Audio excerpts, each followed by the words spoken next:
Hey, give me the chip, I need the championship. Wait, we got a dream, next to the team, yeah, we can handle it. Wait, soon as I go and I step in arenas, they call me the champ.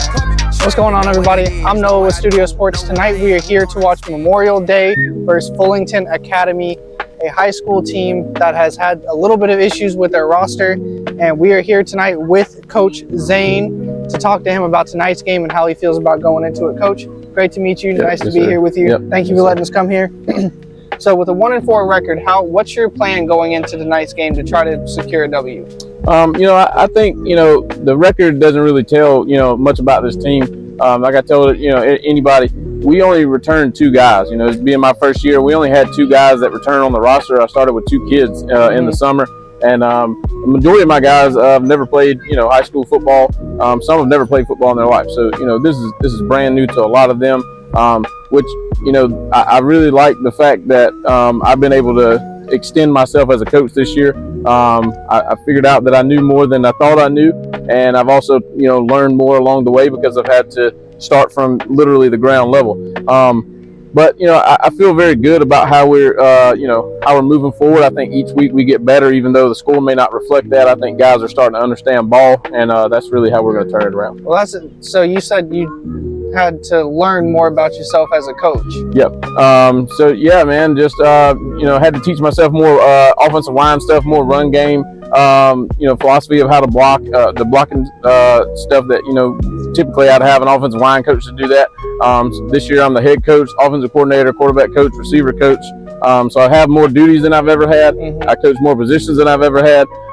So a lot of learning along the way, but I think this is my most exciting year as being a coach and personally as growth. All right, so let's talk about your defense real quick. You guys allowed 391 yards and 56 points last week. Oh, yeah. How do you get this young group of men ready for this week despite last week's struggles? So one thing that I asked them at the end of the game, I had them look at the scoreboard and I said, do you ever want this to happen again? And none of them, obviously nobody wants that ever again. 56-6, it wasn't great. We traveled 4 hours and it wasn't a fun ride home. But and I asked them to look in the mirror and what can you fix moving forward? And at the time I had told them that I was doing everything that I could, but then when I got on the bus I realized I hadn't. That there were some things that I needed to correct as a coach and be better. And the activity that I did Monday before we started film, I had everybody write on the board how they've let the team down and what steps they're going to take. So now everybody's accountable. It's in my classroom, so it can be seen at all times. If a guy gets out of line, we're like, hey, you remember you wrote this on the board, don't let your brothers down. So I think that's going to help us move forward. Absolutely, I agree with that. So let's talk about your offense real quick. Only 166 yards last week, 6 points like you mentioned. How do you plan to improve getting down the field and having efficiency in that red zone and being able to put points up on the board? I think last week we really struggled, up front with the offensive line. It was really hard to get our guys going.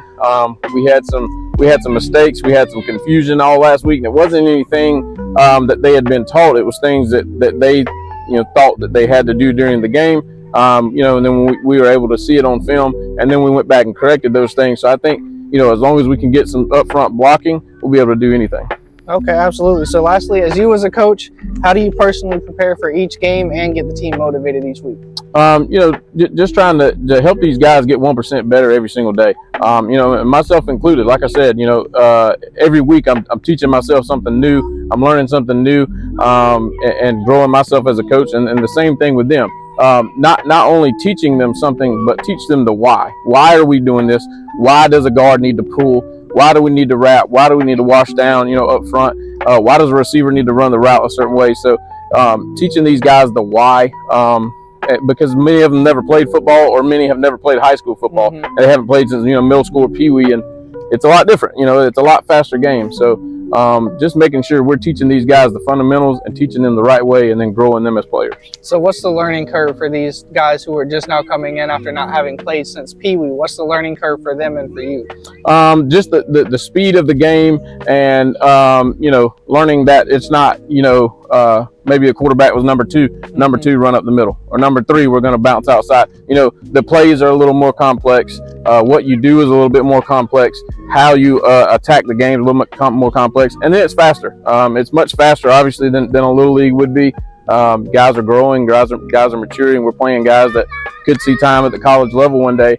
So it's a faster game. So that's it. Is just learning what to do, how to do, and where to be. All right. Well, Coach, thank you so much. Man, appreciate you. Appreciate you. For your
Give me the chip, I need the championship. Wait, we got a dream, next to the team, yeah, we can handle it. Wait, soon as I go and I step in arenas, they call me the champ.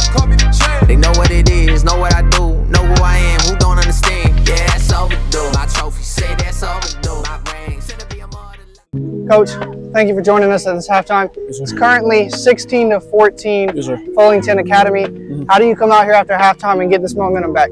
We just got to, bite down as a team. We're real tired right now. That's what happens when you got 12 guys. You're going against 25 every week. These guys are getting tired. They're playing both sides of the ball. Excuse my voice. And they're just worn out. But we've got to push through that. That's when you find out, if we are a championship team, a caliber team or not. Can we push through that adversity when times are getting tough and just come out on the other side of it? All right, so you guys have had a balanced attack last week, running and passing the ball, and you guys seem to have that this week. How do you keep that going? We just gotta give the ball to our best players. Know who your guys are and feed those guys. Try to get them going. Lake Mills got his first rushing touchdown of the season. I know that was good for his confidence right there.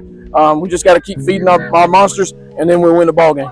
Yes, sir. So we're seeing a couple injuries, and injuries are big for this team as you guys only have 13 players on the roster. Yes, sir. How's morale for you, your staff, and your players as well with those injuries? It's tough, and the thing is, we deal with it every week. We actually had a guy, he actually ended up going to the hospital Wednesday with severe dehydration. Not anything from practice, but, unrelated. We just kind of adapt. We kind of get, do what we can with what we got and keep fighting. Yes, sir. So with that final play that you guys had in 11 seconds with that drop touchdown, how do you think that young man is handling that? How do you plan to coach him up to let him know that it's okay and there's still a lot of ball game left to play?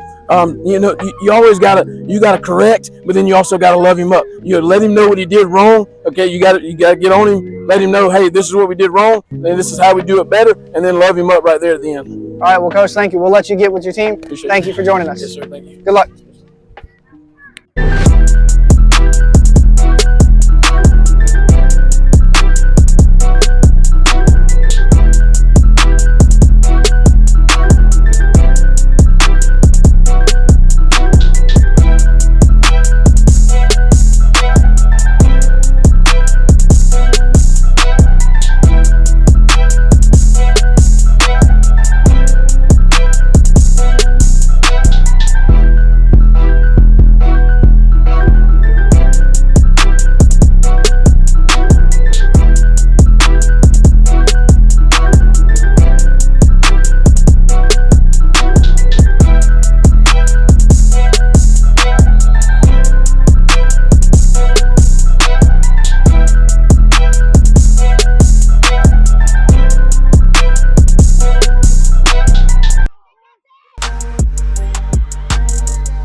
Coach, thank you for joining us after the game. Sir. Regardless of the outcome, we are super excited for you and your program and the future that you guys have. Yes, Coming in here and putting up 20 points after losing 56-6 last week. Yes, sir. You know, how do you feel about this group of team going forward? You know, I think we stepped up. We did a lot of good. That depth and just being tired, you know, it gets to you. That's what I was telling the, you know, opposing coaches. You know, once you got 12 guys, and when guys start going down, you just get tired, and it turns into a mental game. It's not that our guys aren't mentally tough. It's just we only had 2 guys that ever played high school football before this season. So that's just something that's got to develop. And you know, I'm pleased with this group. You know, it's only 12 or 13 kids. I only lose 2 this year, so you know we return essentially the entire core. So these guys are learning it now. We're taking some tough hits on the chin, and I think it's going to build for build for a great future. Yes, sir, absolutely. So something I wanted to touch on. We noticed you extremely upset with the refs during this game. Do you want to talk about that? What was going on there? It's just the inconsistencies. You know, we've had that particular crew or a guy before, and it was the same stuff. You know, we would ask him questions and he wouldn't know. You know, y'all saw there were several times where he himself didn't know what the spot was or what the foul. You know, and that's fine if you're not the guy throwing it, but as the white hat, you're the lead man, and you know, but he's been inconsistent every time we've had him. And I'm not blaming him for the loss; that's on us. But you know, just the inconsistencies of the way he calls things. There was things he should have called on us that I thought he was going to call, and they didn't. So we just want it consistent across the board, and you know that's key to helping our guys get better. Absolutely, absolutely. So midway through that third quarter, we saw quite a bit of players going down, including a big key player in your offense go down and was helped off of the field and onto the sidelines. Yep. Touch on how they're doing and how you plan to game prepare this week for next week's game. Well, we're actually off, so it kind of works out for us. You don't want any injuries. You don't want a kid to be hurt like that, but it works out that it happened while we have a bye week. We can get some guys healthy. We'll go back in. We'll polish up some things on Monday. We'll go to film, and we'll look at what we got to do and get better as a group. Yes, sir, absolutely. So also in that third quarter, like I mentioned earlier, we saw some players on Fullington Academy's sideline get in trouble with some refs and players on that sideline.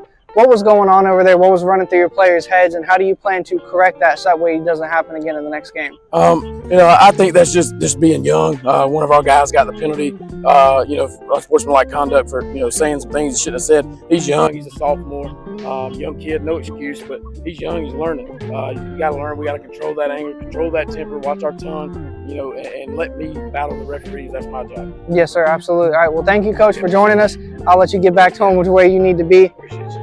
Thank you guys for tuning in and watching this week's episode. We hope you guys will tune into more in the future. Thank you so much for watching. I hide behind a curtain, my feelings trapped. Not certain if I'll be able to escape or if I'm forever masked with pain.